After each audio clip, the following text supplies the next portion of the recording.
Let's talk heavy duty trucks and reliability. Hey, it's Tim, Pickup Truck Plus SUV Talk. If you follow this channel, you know I like doing reliability reports. Done a lot on mid-sized trucks and full-size trucks, but I don't do heavy duty very often. And I went last week and I went and did a bunch of research to create a new article based on 2020 through 2024 heavy duty truck reliability. Now you're saying 2024 just came out or 2020 is too new or whatever. I get it. This is the latest data I could find, and this is what should be for the used trucks and also projected for new trucks based on there haven't been that many changes over the years in heavy duty trucks. It's like the segment doesn't get updated that often as far as engines and things. So let's go ahead and head over to pickuptrucktalk.com. I'll put this on the screen for you. And I'll put a link to the story in the description and I'll put it in the comments as well. So on the website, I have what's most reliable 2020 through 2024 heavy duty truck, right? And this is basically a pretty impossible question. And I'll stop this video. Some people say it's distracting, but it's pretty impossible question because there's so many factors involved. And so what I did with this story is I basically what I looked at was I looked at consumerreports.gov or .org, carcomplaints.com, and NHTSA.gov. Those are the three main sites I use for most full-size trucks and mid-size trucks. But I didn't find much information there at all. Really, Consumer Reports didn't have anything for the Ford Super Duty, for example, and nothing newer. So I went on online forums. I did spend afternoon in different forums, different specific truck forums, trying to get as much information as I could to share with you. And so I started at the very top of the story talking about engines. It's interesting in today's world where we talk a lot about engines in these trucks because it is a very expensive component to fix. I do find that the reliability tends to be more about the electronics inside the cabin, which we'll get to in a little bit. And I found the engines are pretty good overall. And if you look at all the spectrum of engines, plus heavy duty truck engines are a little bit hard because they do use those in a variety of things. Like so RVs, box trucks, heavy duty trucks. There's a variety of those things. So but I did some research. So you have diesel engines, include the Power Stroke, the Cummins, and Duramax. Each of these engines could be their own 1,000-word articles on reliability. I'm telling you, I could write 1,000 words on each of them and probably still not cover the reliability. And I'm going to guarantee you in the comments below this video, there'll be people talking about how they love the Power Strokes better than the Cummins, and Cummins is better than Duramax, and Duramax better than Cummins. It's going to happen. But I went and looked at overall all these engines. Now, the reality is they're all pretty good these days. Issues I hear about are more debate is emissions equipment or fuel pumps. This is after I've spoken to mechanics. I've spoken to other journalists who specialize in diesel, and I've done my own research. So a lot of sources here. Now, it doesn't say these engines aren't without issues. Companies like Banks, PPE, BD Diesel, and among others will happily sell you all sorts of modifications for your diesel trucks. Trust me. When I bought the Silverado Duramax last year, yes, light duty, not heavy duty. I get it. But I couldn't believe the amount of aftermarket support there is for diesel engines and how it's known fault. It's a known fault with this, Tim. You got to buy this part. Known fault with this, Tim. You got to buy this part. Lots of sales going on with those aftermarket companies. Trust me. They send you a bunch of stuff. Okay, so that kind of covers diesel engines, right? So you have diesel fuel treatments. People swear by this bottle versus that bottle. Aftermarket companies that do their own things. Looking at heavy-duty gasoline engines, they don't have nearly the same complexity, and aftermarket companies tout their products as well. They aren't without issues, though. However, the 7.3-liter V8 from Ford, see below, the Godzilla engine, it's a really interesting situation going on with that engine. So let's talk Ford Super Duty. It did get refreshed a couple years ago, and they have a new gasoline engine, but basically most stuff was technology changing inside of that truck, if I remember off the top of my head. Again, you'll correct me if I'm wrong in the comments. The 7.3-liter V8 Godzilla starts with a list of problems to look for when out buying a new truck engine, so a new Ford Super Duty. So the 7.3-liter Godzilla was made to be naturally aspirated, very reliable, not a whole lot of parts, but they have a really interesting issue with the lifter rollers delaminating. So this lifter and the bottom of it's a little spinning. This is delaminating this little spinning dial on the bottom, and it's hitting the camshaft, the journals, and making marks and having tick sounds. And you're having some people actually said there was a no start issue.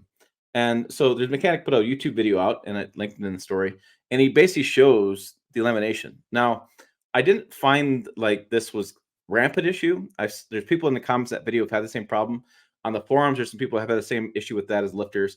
Now, people in the Ford forums especially were like, well, hey, you can go to any brand, GM, Ram, Ford, and find problems with lifters. And they're not wrong.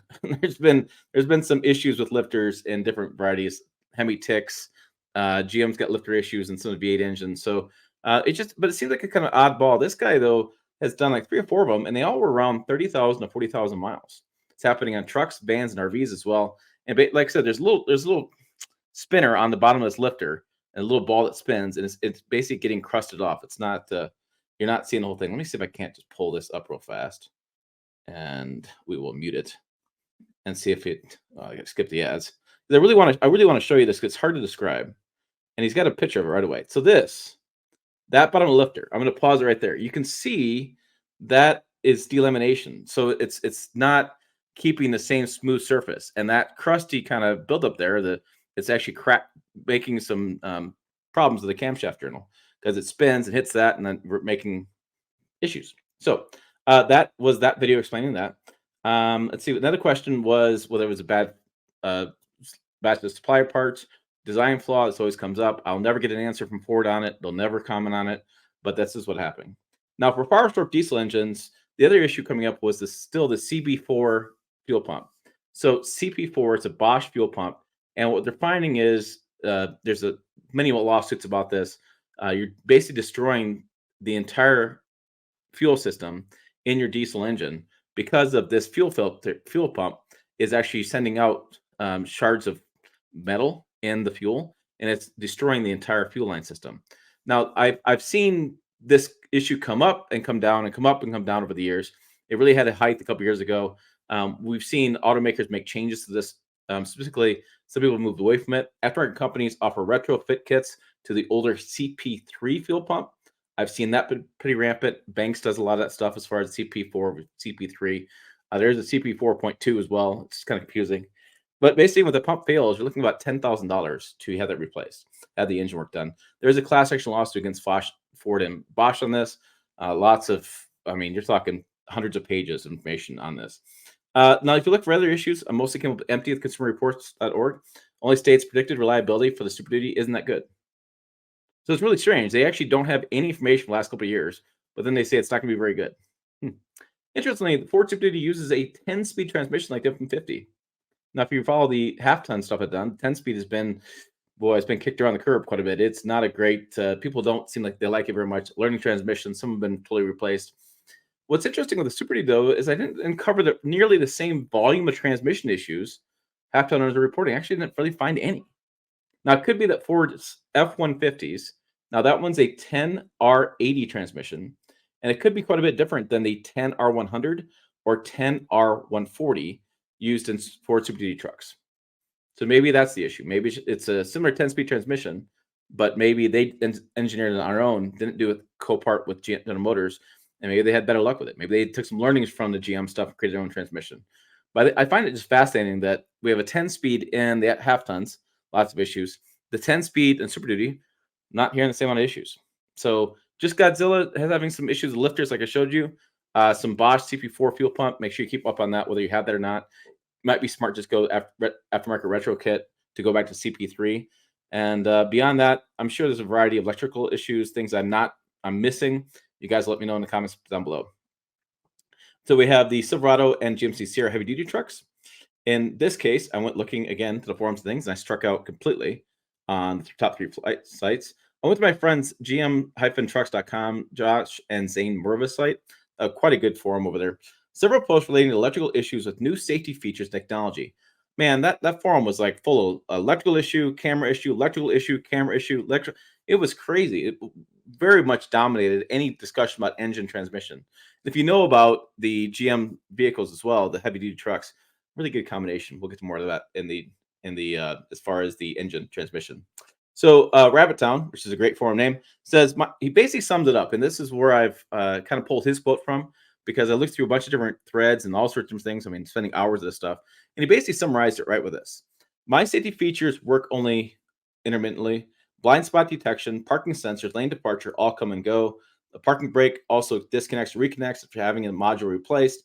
It even locked up my trailer brakes once I stopped, and this was after the module was replaced. Others have had their trucks towed, windows go down, and high beams only work for 5 seconds. Those are just issues on top of his head. I'm seeing electrical issues like crazy on the Chevy and GMC heavy duty stuff. Yeah. Besides electrical issues, there was a recall for the tailgate opening down that's been fixed. But a Duramax diesel, the only thing reported is General Motors went away from the Bosch CP4 fuel pump, moving to a Denso fuel pump starting in 2017. So you don't have to worry about the CP4 issues. Maybe the four Super D guys are worried about. Again, it's not it's consistent. It's going to happen. You got to replace it right away. But if it does go, it's 10,000 to repair for those Ford trucks. But for General Motors, they have they have a Denso fuel pump instead. They have the Allison transmission made into the Duramax, which is known to be one of the most reliable combinations on the market. And then the gasoline engines have some lifter issues that, like those affecting the 7.3-liter V8, like Ford lifter issues have been largely hit or miss. That's gasoline engines across the board for General Motors. All their V8s are having some weird issues. But again, hit or miss in that stuff.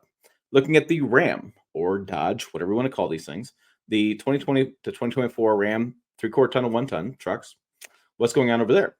The big news for the heavy duty trucks is the Cummins emissions cheating scandal and the $1.76 billion fine. They haven't kept up this news. It broke in January of 2024. Basically, Cummins agreed to a record fine from the EPA, and that was EPA and Department of Justice, and that was because they had some emissions cheating software on those trucks, and it's a really interesting thing. So some outlets on YouTube have done a big deal about this, and I didn't do that huge of a deal because it seems like it was just a software issue, might just change, right? And what's interesting is they did. Things just kind of happened. This issue went away. So like Truck Kings, Howard Elmer has a Ram truck, and he did a video, and I linked to this video, and he was like, he looked at the software stuff, and this software had been updated, but he didn't know when, where, why, how it was done. If it's done before he bought it, done after he bought, doesn't have a clue, and he doesn't know whether the truck's performance has changed at all because, as far as he knows, the fix has always been there. So it sounds like Cummins made the software fix like a while ago, and then they agreed to a fine. So this has been working behind the scenes for a while, I guess. But it's interesting. People don't know when the updated software was. Elmer's video talks about what the software, how he found the software information. If you're looking for that, if you have a Ram truck, well worthwhile watch that video. And there's no idea. So, and like a lot of owners, there's no idea how that software fix will impact the Cummins diesel reliability or at all. If none, could be not a big deal. But yeah, it's people. The unknown is really what has people's attention with that. And then this, there's reports of lifter issues that Cummins diesel, the gasoline Hemi can develop a tick as well as related to lifters. Hemi tick is pretty well known. Like Ford, Ram also uses the Bosch CP4 fuel pump in its trucks. However, for 2021 model year and up, Ram went back to the CP3 fuel pump. So keep that in mind. That's the best data I could find out there on that fuel pump. So again, the fuel pump's going out. There's some lifter issues. Hemi tick's been around for a long period of time. There is a variety of posts about electronics failing, like backup camera safety features. Again, like the other GM and issues as well happening with RAM. And like the ASIN transmission, like GM's Allison transmission, has been really reliable for heavy duty trucks. So it was interesting. I expected to hear details about the death wobble, where older Ford Super Duties, even GM would do them as well. They have a lot of wobble down the road, and I didn't find those for those model years. I was expecting to find more issues with, say, diesels, and I didn't. Right, so the fuel pump is about the only thing that really stands out there from I can see. I'm sure there's a thousand diesel mechanics who have a variety of things that they can comment down below what happened. But when I talk to mechanics, talk to forums, talk to people, it seems like those issues have kind of gone away. All three diesel engines become more reliable these days. Gasoline engines, we talked about the Hemi tick, we talked about lifter issues, just really hit or miss, that kind of stuff. I haven't. It's almost impossible to narrow down exactly what happened, and it's happening in those issues. And then I expected to hear more of like axle issues. Didn't find much of that, and the variety of the other stuff was just the electronics, just a variety of nuanced things, dumb things, high beams turning off, safety features not working, just annoying kind of crapola that you shouldn't have to deal with a new truck. So it seems like those are where we're at these days, more electronics issues and computer issues than we are with the engine transmission issues. And that's what I found for when I did the heavy duty reliability information for those model years. So put your comment down below. Do you agree, disagree? I'm sure you have some thoughts. I'll check out the videos over here. I'll get over there. I'll put the link to the story in there. And then if you guys give me feedback, I'll update that story so we have a really good comprehensive article for everybody to reference. So again, miss something big, put it down below. As always, thanks for watching. I will see you down the road.